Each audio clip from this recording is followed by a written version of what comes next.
19 years later, the league witnessed an injury almost identical to Shaun Livingston's. Moses Moody collapsed in pain on a non-contact fast break, his left knee grotesquely deformed, the bone nearly piercing through the skin. The broadcast was briefly cut, Stephen Curry held his head in disbelief, and the entire arena fell into silence. Moments later, the stretcher came onto the court, as Draymond Green held Moody and tried to comfort him. Yet Moody showed no despair. Like a superhero, he waved goodbye to the fans in Dallas.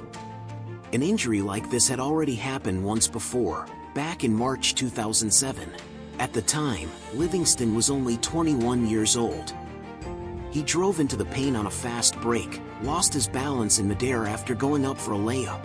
When he landed, his left leg bent at a horrifying angle, his knee completely dislocated, twisted in the opposite direction. Livingston screamed in agony, trying to push his kneecap back into place with his hands. The image was almost identical to what happened to Moody 19 years later. As a result, Livingston was also carried off the court on a stretcher. Doctors told him that if the popliteal artery had ruptured, he would need to prepare for possible amputation.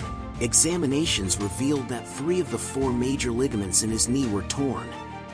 Fortunately, the femoral artery was not damaged.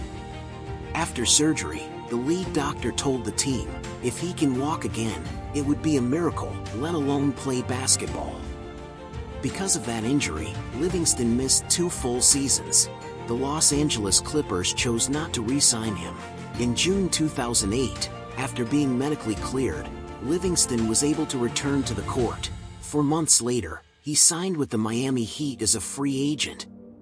After 611 days, he made a remarkable comeback.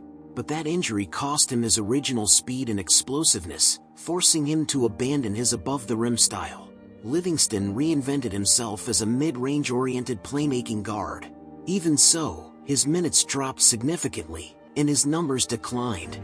Over the next 5 years, he played for 7 different teams. In 2014, Livingston joined the Golden State Warriors as Curry's backup. There, he won 3 championships. After retiring, he transitioned into a role within the Warriors front office. He completed a journey from being labeled finished to becoming a championship piece, a true redemption arc. In Livingston's own recollection, he said he heard the sound of his bone breaking, like a tree branch snapping. At first, he didn't feel pain, he just realized his left leg had taken on a shape he didn't recognize. As for Moody's injury, medical experts speculate it could be a patellar tendon rupture combined with a patellar dislocation. In more severe cases, it could involve a full knee dislocation with multiple ligament tears. For injuries like this, only about 3/4 of players ever make it back to the court, and even those who return rarely regain their former level. Players like Andre Roberson, Jeremy Lin, and Klay Thompson are prime examples. But among all these cases, there is one exception, Livingston. He changed his game, and in doing so, found a second life in his career. Moody is only 23 years old. Before this game, he had already missed 10 games due to a wrist injury. With the team hit by a wave of injuries, Jimmy Butler, Curry, Al Horford, Oshie Brissett, Seth Curry all unavailable, and Kristaps Porzingis in and out of the lineup, Moody was called upon in a critical moment. In his return game, he played 34 minutes, posting 23 points, 3 rebounds, 3 assists, and 3 steals. For the young Moody, this could become a turning point in his career. The final outcome, however, will depend on the medical report the next day. May all players stay healthy, and may Moody make a safe return.